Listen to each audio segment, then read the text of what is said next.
We are back again with On The Money Line, a podcast by MMAPlay365. I'm your host Newsome, and we're here again at the Apex in Vegas for UFC Vegas 22. Headlining this event, we have a top 10 fight in the UFC middleweight division between the experienced veteran Derek Brunson and the bang-on form Kevin Holland. It's always a treat to see Kevin Holland inside the cage, especially with no crowd, so you can hear all that shit talking coming from Holland. And to be honest, this is perfect matchmaking, so I'm definitely looking forward to 5 rounds of that. It feels like a really tough card from a betting perspective this weekend, so I look forward to breaking these fights down. But just before we get into the breakdowns, as always, there's a few things to mention in regards to MMAPlay365. Last weekend was a good event for us. The free dog of the week was Matheus Nicolau, who took the split decision against Manel Kape, which some regard as a controversial decision, but in all honesty, it was a really close fight that could have gone either way, so it's always good to be on that plus money side in those scenarios. Nicolau was also an official bet along with Dan Ige, who knocked Tucker out in like 20 seconds, so that cash ticket doesn't get much sweeter. Remember, we have multiple packages on the MMAPlay365 website for all the UFC betting advice you'll ever need. We also have various subscription lengths and options too, so to see our full service list, please go and visit MMAPlay365.com for more information or to sign up today. And let's break down some fights. In the main event, we've got Derek Brunson versus Kevin Holland. Holland is currently the minus 160 favourite. The comeback on Brunson at plus 140 as the underdog. As for where the value is on this betting line, I do think that Kevin Holland is the value side. I do understand the Brunson side at plus money for sure, especially after his last fight against Edmen Shahbazyan, where he's a big underdog and came through in that spot. But I think in this particular fight, as I've already mentioned, I do think that Kevin Holland is the value side. As for where the betting line moves throughout fight week, Kevin Holland was a much bigger favourite a couple of days ago. All that money's been coming in on Brunson, and again, I understand it, I don't hate it. I do think that money continues to come in on Brunson though for at least another couple of days, and I think that the betting line will settle with Kevin Holland roughly around the minus 150 mark, with Brunson sitting maybe plus 130, plus 125. And as for how this fight plays out, like I said, it's a really good fight, it's really good matchmaking as well. You've got Derek Brunson that's currently on a 3-fight win streak, you've got Holland that's on a 5-fight win streak. Now with Holland, one of the big criticisms of Holland over the past couple of years is the fact that he just has too much fun out there. It produces inconsistent performances, and ultimately because of that, he has been a hard fighter to trust. But I do think that things are changing in regards to the mentality of Holland. Holland originally, when he first came into the UFC, I'm not sure what expectations he had or what expectations the UFC had of him, but right now, as I've already mentioned, he's on a 5-fight win streak. He's in a main event spot as well, and he's even talking about fighting guys like Israel Adesanya. Obviously Brunson, you can't look past Brunson. Brunson's been a perennial top 5, top 10 guy in the UFC for years, so I think the mentality of Holland is changing, and he might actually realise this is my chance, this is the chance to really put on a good performance, string some more wins together and potentially look at a title fight in the future. And if I am right in saying that, then that mentality change is really key to how Holland performs moving forward. I don't think he's taking this fight lightly. I do think he sees it as a serious challenge, and so he should, because Derek Brunson, as I've already mentioned, last time out against Edmen Shahbazyan was that hype train, that prospect that a lot of people were really high on him, and I'm not sure that Shahbazyan's stock has lowered. I think the stock of Derek Brunson has risen because of that fight. And actually Brunson, over the last couple of years, he's gone through a development change himself, and I use this example quite a lot, but it happened with Junior Dos Santos. Dos Santos early in his career, he was knocking everybody out, he was looking for takedowns, ground and pound, he was a really explosive, powerful fighter, and that's what Brunson was like as well. But the older that these fighters get, bear in mind Brunson's 37 now, Brunson was getting chin checked quite a lot, he was getting wobbled, he was getting knocked out, and because of that, along with the age, it does feel like Brunson's developed into a more calmer fighter, a fighter that doesn't rush forward, doesn't bum rush his opponents, doesn't try and knock them out early, and gradually builds himself into the fight, and Also puts more stock into a point scoring style, again opposed to just trying to get his opponent out of there. And I really think that suits Brunson because there is question marks over his durability now, and he does have a skill set in regards to still having power in his hands, having wrestling in his back pocket as well. So being able to put on veteran performances, use his experience, be much calmer and more methodical about how he goes about the fights when he's inside the cage, I do think that suits him for sure. But the one thing that I noticed in this fight, the most apparent thing for me, is the speed advantage for Kevin Holland. For as good as Brunson is, for as experienced Brunson is, his strikes tend to be coming at one at a time, unless he is bursting forward, winging big hooks, which he still does from time to time. You know, he does like to use his power, but his punches, as I've mentioned, tend to come one at a time. They do look quite slow, quite sluggish, and I do think that's a part of the decline and the getting up there in age. Speed does tend to drop off first, opposed to the power that tends to drop off last. So Brunson still has that knockout chance for sure. I just feel in this fight though, that in the exchanges, in the pocket and out at range as well, I think that Kevin Holland's going to be the much faster fighter, and I do think that's a key thing in this fight, because for Brunson to really beat Holland, he's got to catch him, or he's got to be able to get inside, use his wrestling frequently and take him out. But the speed and the movement of Holland, he's really elusive inside the cage as well. I think it's going to cause Brunson a lot of problems. Now, Brunson definitely has paths to victory in this fight. As I've already mentioned, he could knock Holland out. Holland has never been knocked out in his career to date, and we have seen him hit hard, cracked hard and clean, so he does look to be quite durable. So for Brunson to knock him out, it's possible, but I'm not sure how likely it is that we do see that happen inside the cage. I think Brunson's best path to victory in this fight is to get his wrestling going, take Holland down and put him on his back frequently, but that comes with problems as well, because if he is scoring the takedowns, Holland doesn't get taken down very easily. He does have defensive wrestling fundamentals, good fundamentals. He can defend a takedown and make his opponent work. With this being a 5-round fight, if Brunson does wrestle too heavily, then that could negatively impact his cardio going forward and into the later rounds. And then even when Kevin Holland is taken down, he is active off his back, even if he's just striking, landing more than his opponent does on top. The judges tend to be looking at that a little bit more nowadays. And Holland is also a Brazilian Jiu-Jitsu black belt now under Travis Lutter, and we saw that Holland has skills off his back against Jacare in his last fight, where we saw that almost video game style knockout there. Impressive knockout from Holland there. And then when you look at how this fight could potentially be won and lost, I don't think it's going to be won and lost with the wrestling and ground and pound and top control from Derek Brunson. If it was 3 rounds, then I think that would definitely be more probable, but over 5 rounds, I just don't think that Brunson is going to be able to take Holland down that frequently and land that much damage on him for the fight to be won and lost in the wrestling and grappling departments. I think the bigger moments in this fight are going to be on the feet, in the striking department, in the exchanges, with combinations, and I just feel that the speed and the movement, the accuracy and the power that Holland lands on the feet is going to be the difference in this fight, and for that reason I'm picking Kevin Holland to win this fight. And in the next fight, the co-main event, we've got a really good stylistic fight here. We've got the return of Gregor Gillespie versus Brad Riddell. Gillespie is currently the minus 245 favourite. The comeback on Riddell at plus 205 as the underdog. As for where the value is on this betting line, I do think the betting line is very close to becoming too wide, but if you're pushing me for a value side, I would still say that the value is on Gillespie at minus 245. As for where the betting line moves throughout fight week, Gillespie actually opened up at minus 155, so all that money has been coming in on Gillespie, and I do agree with that trend as well. The trend is still continuing, money continues to come back on Gillespie, but I think that if this starts hitting minus 270, minus 275, then that might be the brick wall here for Gillespie's betting line, and money will probably come in on Brad Riddell. Ultimately, when these two step into the cage on Saturday night, I do expect Gillespie to be a slightly bigger favourite, but not by too much. And as for how this fight plays out, as I've already mentioned, stylistically it's a great fight because it's striker versus grappler. Riddell absolutely being the striker and Gillespie absolutely being the wrestler and the grappler in this spot, and I think that's how this fight's going to play out. I think Gillespie's going to want to take this fight to the mat. Gillespie's a former NCAA Division 1 wrestler with a lot of wrestling credentials. He averages 7.02 takedowns per fight, 47% completion rate on that as well, so those statistics, those numbers are absolutely solid, and it tells you everything you need to know about Gillespie. The one thing I like about Gillespie though is when he takes his opponent opponents down. If they stand back up or if they defend the first takedown, he'll look to keep his lock gripped around the body of his opponent, and that lock is up there with some of the tightest grips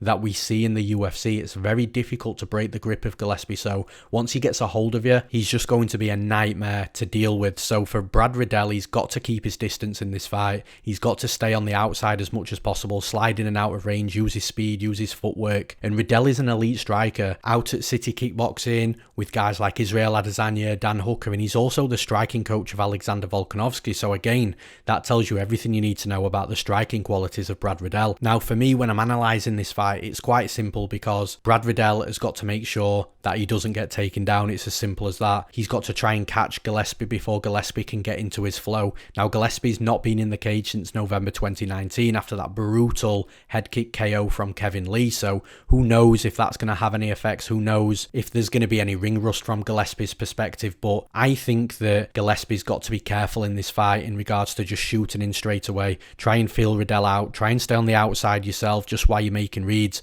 but I think Gillespie is going to be able to get in on the takedowns. Now the one concern is that when he shoots in, he can't shoot in sloppy, he can't shoot in laboured, he can't shoot in too far out because Brad Riddell could absolutely knock him out, and that's one of the reasons why the betting line, in my opinion, is edging towards being too far wide, because Brad Riddell is definitely the better striker in this fight, definitely got more skills on the feet, he's faster, he hits harder, so Gillespie definitely has to mind his P's and Q's. But ultimately, like I say, I do think Gillespie is going to score the takedowns he needs in this fight. Brad Riddell doesn't have bad takedown defense. He has been taken down quite a few times in the UFC, but he makes his opponents work for it. When he is taken down, he's got a good get-up game.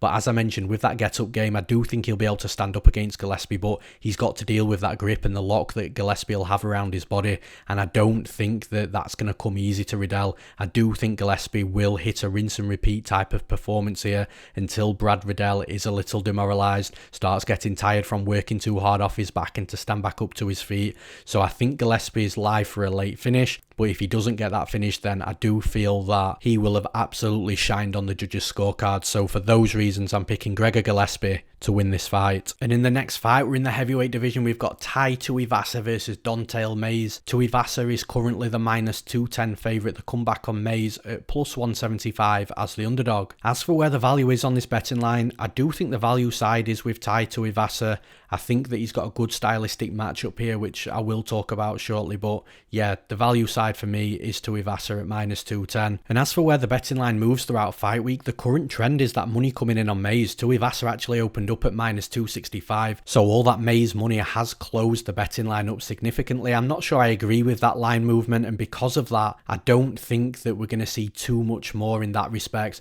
I think if Tuivasa gets to minus 200 or minus 190, I think that money on Mayes will stop and we'll see the money coming back in on Tuivasa. When these two fighters step in the cage on Saturday night, I do expect Tuivasa to be around the minus 225, minus 230 line. As for how this fight plays out though, really interesting fight when you look at it from a record perspective. You've got Tuivasa that's coming off a good win against Stefan Struve, especially considering he was on a 3-fight losing streak prior to that. And Don'Tale Mayes hasn't looked super impressive himself. He went 0-2 and again bounced back with a win against Roque Martinez in his last fight, so he's coming into this fight on a win streak, which is great for him. But when you look at how these two fighters match up, I think Tuivasa has got a good fight here because the one aspect of his UFC career that he's not dealt really well with is fighters that like to shoot takedowns and take him down to the mat. Now, Tuivasa's not very easy to take down, but if you can get him on his back, he'll have a couple of scrambles, he'll have a couple of get-ups, but if those takedowns continue, that's where he really starts struggling at that point. But Don'Tale Mayes isn't that type of fighter. He's more of a striker himself. He'll look to sit down on his punches, try to land something hard, and for me that really favours Tuivasa because Tuivasa is durable. His cardio, there's still question marks on it, but I think in this fight it's not going to be a high-paced fight. I don't think there's going to be a ton of volume, so again, that suits Tuivasa in my opinion. I think Tuivasa's got solid low kicks that really damage the legs of his opponents. He'll look to go to those legs throughout 3 rounds as well, which is something that I really like. like. It really frustrates me sometimes when a fighter gets off on low kicks early in fights, has some success, and then it just drops off. Tuivasa's not like that, and Tuivasa will use those low kicks to set up combinations, and he'll use combinations to set up low kicks. On the feet, he is quite fluid. He is a good striker. He does pack power. He will throw in combinations. It's just not one big bomb at a time with Tuivasa, which again is something that I like. Now, with this being the heavyweight division, anything can happen. If Mays knocks Tuivasa out, I won't be totally shocked, but I do think the durability of Tuivasa, the power that he possesses, the low kicks, the combinations, and the fact that he's probably not going to have to worry about any takedowns in this fight does put him in a really good position to get the win here. I think he's the better fighter, so I'm picking Tai Tuivasa to win this fight. And in the next fight, we've got a really good fight here. It's my favourite fight on the entire fight card. It's with two fighters that I like a lot as well. We've got Adrian Yanez versus Gustavo Lopez. Yanez is currently the minus 220 favourite. The comeback on Lopez at plus 180 as the underdog. As for where the value is on this betting line, I do think that the value sits with Gustavo Lopez as the underdog. I think the betting line is too wide where it is, and ultimately I think the fight is going to play out closer than the betting line suggests. So for that reason, I do think that Lopez is the value side where the lines are sitting right now. As for where the betting lines move though throughout fight week, the current trend is the money coming in on Yanez. It's not crazy money though. He opened at minus 205, he settled at around minus 190, so it's not a massive influx of money, but that is where the current trend is. I do think though it's not going to be long before we see Gustavo Lopez money coming in though, because at plus 180, with how close I think this fight is going to be, I definitely think that people are going to jump on that. Ultimately, when these two fighters step in the cage on Saturday night, I would expect to see Yanez at around minus 185, maybe minus 180. I do think that we see a lot of money coming in on Lopez, and that would put Lopez at plus 160, plus 165. As for how this fight plays out though, like I said, this is my favourite fight on the card. It's going to be an explosive fight between two guys that just love throwing hammers inside the cage. They've both got good striking technique. They both throw in combinations. They both use kicks. They're both really fast, really powerful as well. So this fight really is great, and honestly, it's my prediction to be fight of the night as well. So really excited to see it. Now, in regards to how they match up, I do think, like I said, they've got very similar styles. Gustavo Lopez likes to come forward aggressively, so does Yanez. In fact, you see in a lot of Yanez's fights that he pushes his opponents back more often than not. And even if the fight doesn't start with him being the aggressor, the reason why it turns that way is because the speed and the power that Yanez possesses in his hands really does back his opponents off. Now, I think Gustavo Lopez is going to meet him in the middle here, and that's what makes it quite exciting. But that's also what makes me think that Yanez might have the edge in the striking, because his speed and his combinations that he puts together, along with packing power as well, and his movement, lateral movement, head movement, never keeps his head on the center line, and the fact that he uses kicks on the outside when he does back up a little bit as well. I think that that type of fighter against Lopez will cause problems, but make no mistake about it, Yanez can be got at. We have seen that in previous fights outside of the UFC. I think if Gustavo Lopez does bite down on his mouthpiece, doesn't allow him to get backed up too much, I think Lopez will be able to trade with him in those exchanges, in that boxing range, and Lopez has power as well. So it wouldn't be entirely shocking to see a knockout from Lopez here, or it might only take one hard punch, or Lopez might drop Yanez for Yanez to get that respect and start moving backwards himself, which will allow Lopez to come forward and start landing his own combinations and looking great in the judges' eyes. But for me, I do think that Yanez hits slightly harder. I think he hits slightly cleaner as well. I think his technique's a little bit better, and if there isn't a knockout in this fight and it goes to the judges' scorecards, I do think that the combinations and the movement that Yanez will use in this fight and put on Lopez will give him the edge in the judges' eyes as well. I think this fight is won and lost on the feet. I think that if there are any takedown attempts in this fight, it's going to be from Lopez's side. That might be because he wants to mix things in. It might be because he's getting hurt on the feet and beat on the feet. So if there is any wrestling, I do think it'll come from Gustavo Lopez, but I don't see it having that big of an impact in this fight because Yanez isn't easy to take down. He's got really good grappling himself. He's got good get-ups as well. He'll be able to get back up to his feet. And I just feel that the best and the bigger moments in this fight will come on the feet in the striking department, and that's where I slightly favour Yanez for sure. I do still think that Lopez is the value side from a betting perspective right now. If the betting line closes significantly, then that value might flip onto to Yanez, but I do think that where this fight is won and lost is where Yanez is slightly better. So for that reason, I'm picking Adrian Yanez to win this fight. And in the next fight, we've got Max Griffin versus Song Kenan. Griffin is currently the -200 favourite. The comeback on Kenan at +170 as the underdog. As for where the value is on this betting line, I do think it sits with the underdog in Song Kenan at +170. Griffin opened up at -185. He settled at around -160. And around that -160 line, I do think that that line was much more accurate. And in that position, I would say the value was on Max Griffin. But I think with all the money coming in on Griffin, that it has pushed Song Kenan into that value side, in my opinion.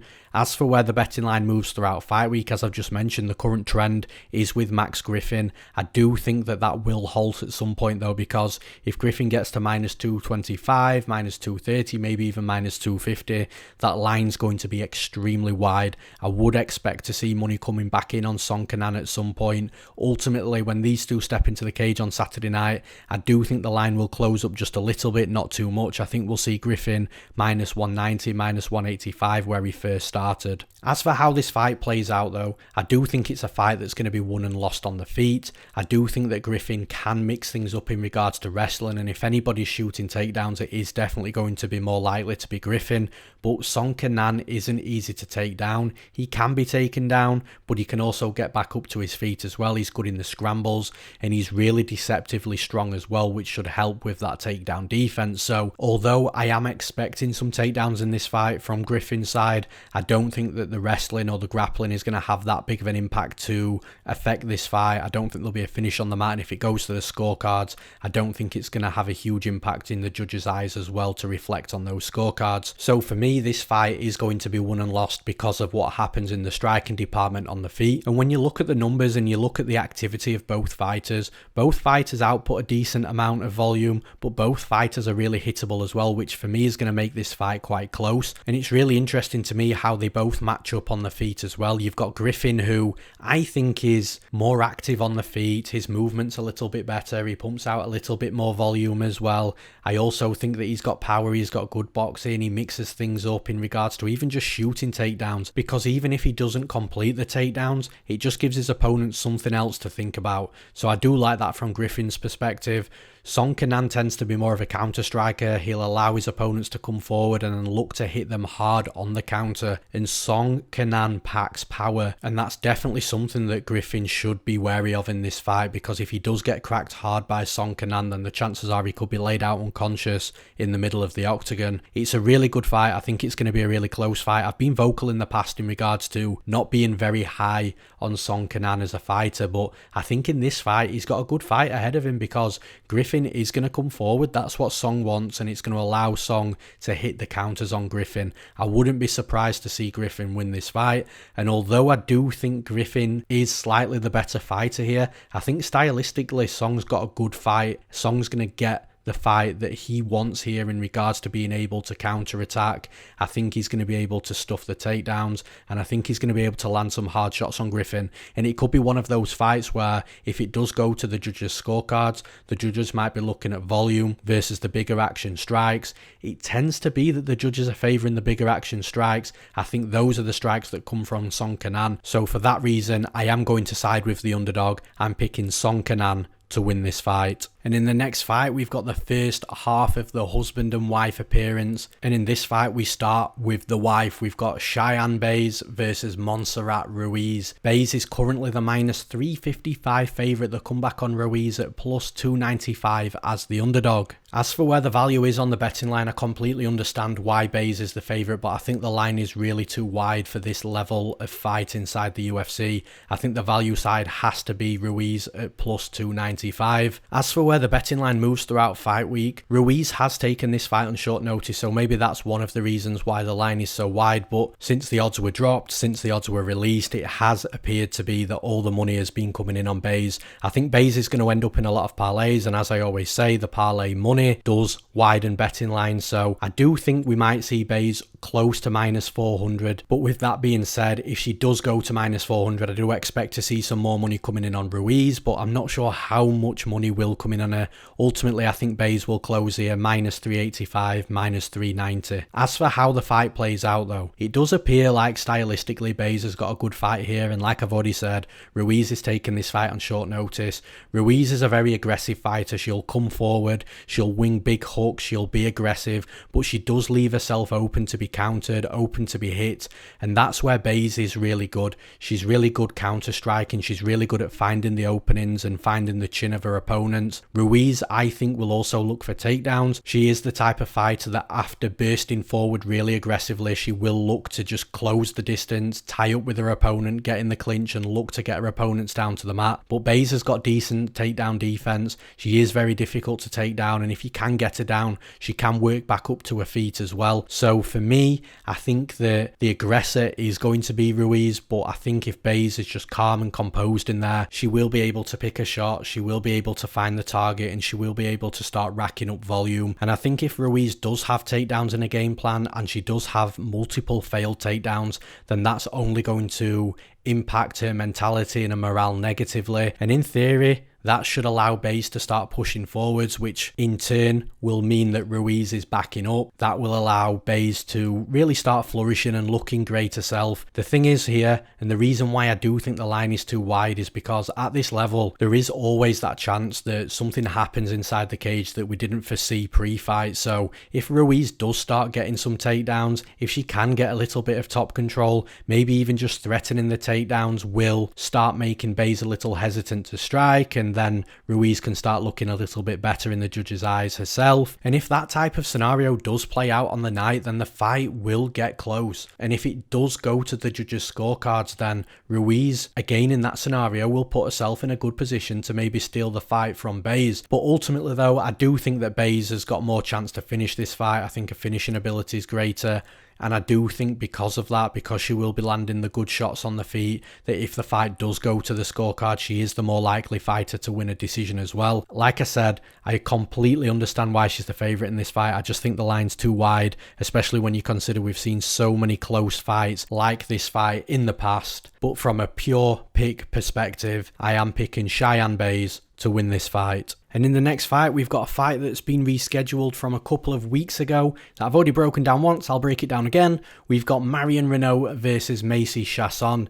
Macy Chiasson is currently the -200 favourite. The comeback on Reneau at +170 as the underdog. As for where the value is on this betting line, I do think the value sits with the underdog in Marion Reneau. Again, I understand why Macy Chiasson is the favourite, but I do think that the betting line is way too wide here. I think that Reneau has solid paths to victory, which I'll talk about soon. I think that she's live, and ultimately I think she is the value side. As for where the betting line moves throughout fight week, the current trend is that money on Reneau, and as I've already said, I understand it, I get it, I agree with it. I do think that trend continues a little bit, but I think if Chiasson hits -180, -175, then I do think we'll see money coming back in on her. But ultimately, when they step into the cage on Saturday night, I don't expect the betting lines to be too different from where they're sitting right about now. And as for how this fight plays out, it's a really interesting fight because I do think that Reneau is going to have to weather a storm. I said it the last time I broke this fight down. I'm still saying the same thing now. I think that Chiasson is going to be live for a first round finish in this fight. But the problem that I have is if that first round finish doesn't come for Chiasson, then I do think that Reneau's going to grow into this fight. Reneau's quite strong herself. She's got good Muay Thai skills on the feet as well. She can land hard combinations, hard kicks. It's just in that first round, Chiasson is so imposing. She's so aggressive, and that's going to force Reneau to back up, and that's going to allow Chiasson to get the better strikes off. It's going to allow Chiasson to clinch up with her, try and score takedowns. But there is a few question marks on Chiasson's cardio. If Chiasson's put on her back as well, then I do think that Reneau will be able to spend extended periods of time on top, establish a good position on the mat. She's a Brazilian Jiu-Jitsu black belt, and these are all the things that I think will come into play in this fight if the fight gets into the second round. As I've said, Reneau's going to have to weather that storm. I think she does weather that storm though. I think she might be hurt. I think Chiasson will take that first round, but I think from the second round, if Reneau does settle down, does keep composed. I think she can get herself back into this fight, using strikes to close the distance and looking to trip Chiasson down to the mat and spend time on top, where she could either ride the round out or look for a submission as well. She's got those skills and abilities within a Brazilian Jiu-Jitsu. As I've already mentioned, a black belt in BJJ. And I always like this style of fight because that first round finish in the UFC isn't that easy to accomplish. And if that's the fighter's biggest path to victory, which I do feel that that's the case for Chiasson here, then I do always like to favour the fighter that can come back in the fight in the later rounds. And that's how I'm reading this fight right now. I think Chiasson will take round 1. I think that Reneau will survive round 1. I think Reneau grows into the fight from round 2. I think in round 3 it should be a little easier than round 2 for Reneau. So for that reason, I'm picking Marion Reneau to win this fight. And in the next fight, it's very interesting stylistically. We've got Grant Dawson versus Leonardo Santos. Dawson is currently the minus 210 favourite. The comeback on Santos at plus 175 as the underdog. As for where the value is on this betting line, I do think the betting line is quite fair, if I'm being honest, and it's where I'd expect it to be as well. If you are pushing me for a value side, I would edge towards the value still being on the favourite Grant Dawson. As for where the betting line moves throughout fight week, I do think we're going to see some fluctuation here. I think people are paying Santos a lot of respect, and rightly so. He's a solid fighter, 18-4 record, 6-fight win streak, not lost in a very long time. But at the same time, I do expect money to continue coming in on Grant Dawson throughout fight week as well. Ultimately, when they step into the cage on Saturday night, I don't think the line is going to be too different from where it's sitting right about now. And as for how the fight plays out, like I said, stylistically very interesting, because we've got primarily a wrestler versus a grappler, and those scenarios are really fun until it turns out we get a 15-minute kickboxing fight, which could be the case in this fight, but I do trust Grant Dawson to always trust his own wrestling, and for that reason he is probably going to be shooting takedowns in this fight. I doubt that he's going to be the type of fighter that's so cautious that he daren't go into the guard of Santos, that he daren't shoot in on Santos. I definitely think he'll shoot takedowns. I think he'll complete takedowns, and early in this fight as well, I do think whilst both fighters are dry, that Santos will be a threat. Dawson's got to be careful of not overexposing his neck, not leaving an arm on the mat and getting submitted. But from a grappling and submission perspective, I do think that Grant Dawson is relatively defensively responsible, which should help him here, because being defensively responsible from submission attempts and within your grappling is going to allow him to remain safe and not get submitted earlier in this fight. I think the longer this fight goes on, the more takedowns that Dawson will shoot. I think the more takedowns he completes, the safer he will be the longer the fight goes on, and that should put him in a really good position to win the fight. Now, on the flip side, if the takedowns aren't there from Dawson, or if Leonardo Santos' takedown defense is completely on point and is defending takedowns, and this fight has a lot of extended moments on the feet in the striking department, that's where it gets really close. Grant Dawson is improving his striking fight by fight. We are noticing that. He does look better each time we see him on the feet, a little bit cleaner, a little bit more crisp. His technique looks a little sharper as well. But if the majority of this fight is played out on the feet, then this fight is going to be much closer than the betting lines suggest, because Leonardo Santos is an underrated striker. He's got power in his hands, he's got good combinations, he's got a vicious counter punch as well. He uses low kicks really well, kicks to the body, kicks to the head. He's a good striker. I still think Grant Dawson might just have the edge in the striking department, especially if he is shooting takedowns and just making Santos have something else to worry about, trying to defend the takedowns and mixing things up. I do think that element of the striking will help Dawson, and that's why I give him the slight edge. But if this fight is played out on the feet for the majority of the fight is going to be very close. But as I've mentioned, I do slightly edge Grant Dawson in the striking. I think that Dawson's going to be offensive with his wrestling. I think he's going to score takedowns. And with that, I do think that he should get a decent amount of control time on top as well. So when you're really putting everything together, I think stylistically this fight does favour Grant Dawson. And for that reason, I'm picking Grant Dawson to win this fight. And in the next fight, we've got Roman Dolidze versus Trevin Giles. Dolidze is currently the minus 145 favourite. The comeback on Giles at plus 125 as the underdog. As for where the value is on this betting line, I do think there's slight value with Roman Dolidze. I don't think Dolidze is going to have everything his way in this fight, so if the betting line does go to minus 155, minus 160, then we might start seeing the value flipping onto Trevin Giles. But right now, I do do think that Dolidze is the value side. As for where the betting lines move throughout fight week, I think more money's going to come in on Trevin Giles. I think a lot of people are going to like that plus money on him. Dolidze obviously stepping in on short notice in this fight as well, so I do expect some money to come in on Trevin Giles. I think the line will close up a little bit, and come Saturday when they're both standing inside the cage, I think Dolidze is going to be somewhere around the minus 130 range, with Trevin Giles around plus 115, plus 110. As for how this fight plays out, it's a really interesting fight, especially when you look at the numbers, because both fighters don't land at a high clip, so the volume's not the greatest, but also both fighters don't absorb that many strikes per minute either. So what those numbers do tell you is both fighters are normally in low volume striking affairs inside the cage. And when you watch the tape, it kind of backs that up as well, because again, both fighters don't really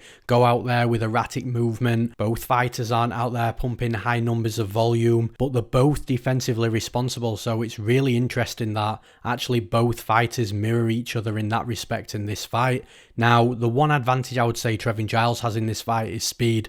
I think the strikes that he does throw come out faster, and I also think he's faster to react as well. But on the flip side with Roman Dolidze, the advantage he has, in my opinion, is the power. Every time he strikes, those are the big action strikes. Those are the strikes that make a lot of noise. Those are the strikes that the judges are tending to like a little bit more than outright volume nowadays. Obviously, that is subjective to what judge you've got cage side, but ultimately, in my opinion, you've got Trevin Giles with the speed, and then you've got Dolidze with the power, and both fighters, as I've already mentioned, won't be pumping out huge numbers of volume, and they're also not going to get hit a lot back from the opponent as well. So for me, I think we've got a low volume striking affair. I think if you are looking at the wrestling and grappling, Trevin Giles is a decent wrestler. Dolidze showed in his last fight that he's a decent wrestler as well, but I think Dolidze's got the grappling advantage in this fight. He's a submission grappling specialist, and like I say, moving back to his last fight against John Allan, who is a Brazilian Jiu-Jitsu black belt himself, he struggled to get Dolidze off him when Dolidze was getting takedowns. It was only because Dolidze was dropping for leg locks, heel hooks, those types of submissions that allowed Allan to find the space to get back up to his feet. And even though Trevin Giles has got decent sweeps himself, we've seen that from bottom where he's managed to reverse a position and get good top control himself. I think that is going to be much more difficult to do in this fight against Dolidze, unless Dolidze is constantly dropping for these leg locks and heel hooks. But if that's the case and Giles gets back up to his feet, I do think that Dolidze has the abilities to take him back down again and spend some more time on top. And that's one of the reasons why I'm favouring Dolidze in this fight, because I think that on the feet, striking, I think the power, the bigger action moments on the feet are going to come from Dolidze, and that's more likely to favour him if this fight is to hit the scorecards. And if it doesn't hit the scorecards, then I think that he's the more likely fighter out of the two to find a finish, whether that be a knockout or, as I've just mentioned, I think that Dolidze could get this fight to the mat. He could potentially get a submission as well. Listen, this fight could end up being a close fight, but I just think that Dolidze's got more paths to victory in this fight, and it's for those reasons I'm picking Roman Dolidze to win this fight. And in the next fight, we've got Montel Jackson versus the newcomer Jesse Strader. Jackson is currently the minus 650 favourite. They'll come back on Strader at plus 475 as the underdog. As for where the value is on this betting line, straight up on the money line, I don't think there's too much value, if I'm being honest. I understand why Jackson is a minus 650 favourite. He could even be a minus 750, a minus 800 favourite, but at those sort of high betting lines with those big favourites, I just don't think in mixed martial arts they hold too much value, because anything can happen. These are professional fighters wearing 4-ounce gloves, so one punch could change everything. So I don't think in the money line there's too much value on Montel Jackson, but I do understand it at the same time. As for where this betting line moves throughout fight week, I do think Montel Jackson's going to be in everybody's parlays. Obviously, as I always say, those parlays widen betting lines, so I do expect the betting line of Jackson to get wider, and I think Montel Jackson will step into the cage on Saturday night, minus 800, maybe even minus 850. But as for how this fight plays out, I hate to break fights down like this, but it's a huge mismatch, this fight. Montel Jackson is just significantly better everywhere.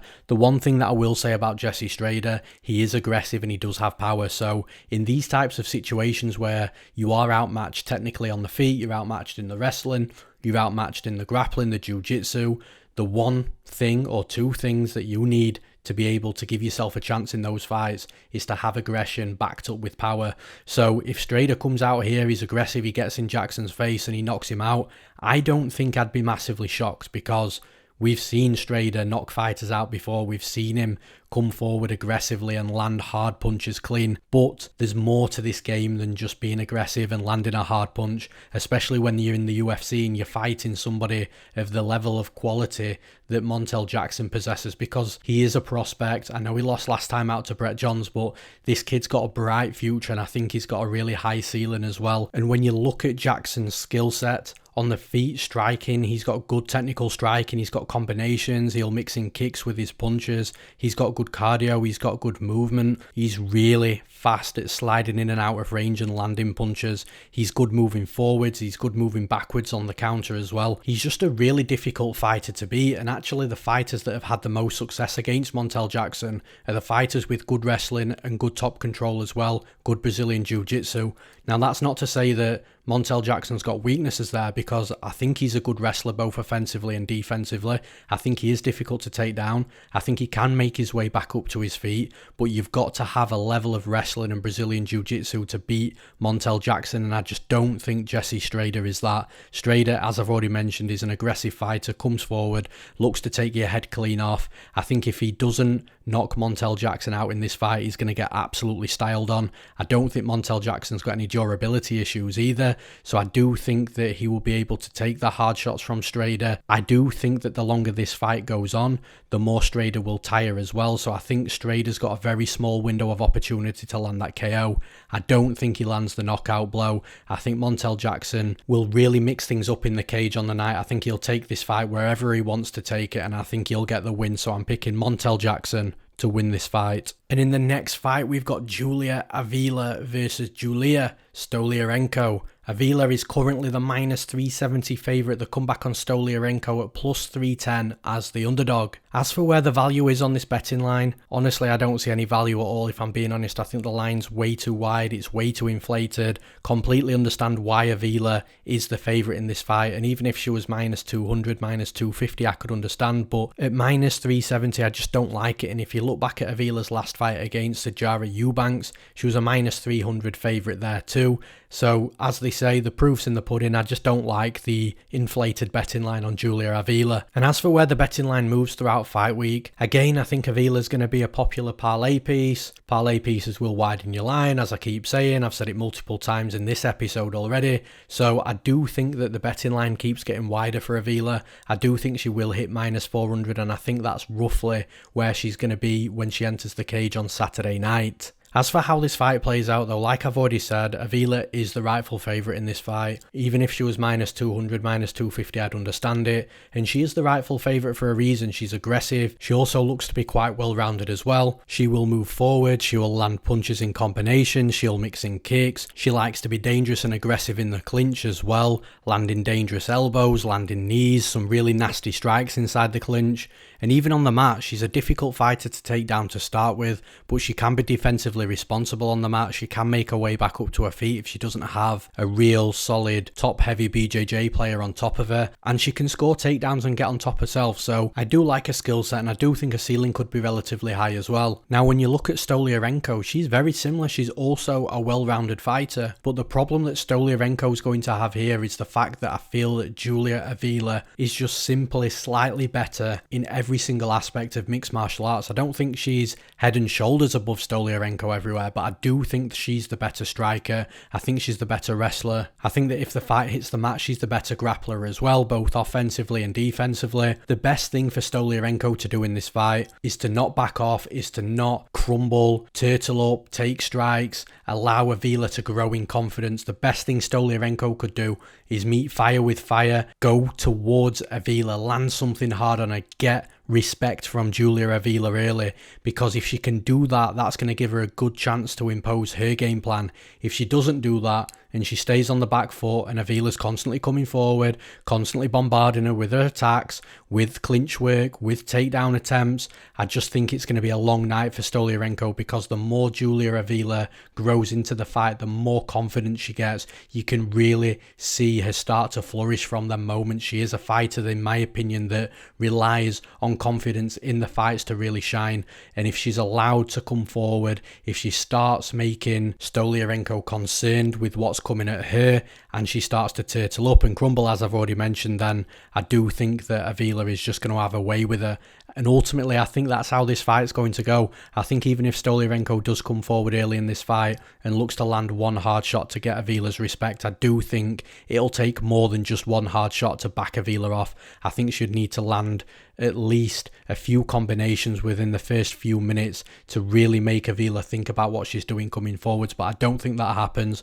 I think Avila comes out fast, she comes out hard, she starts well, and I think that she'll look good on the night. I'm still not convinced that the minus 370 betting line on Julia Avila holds value.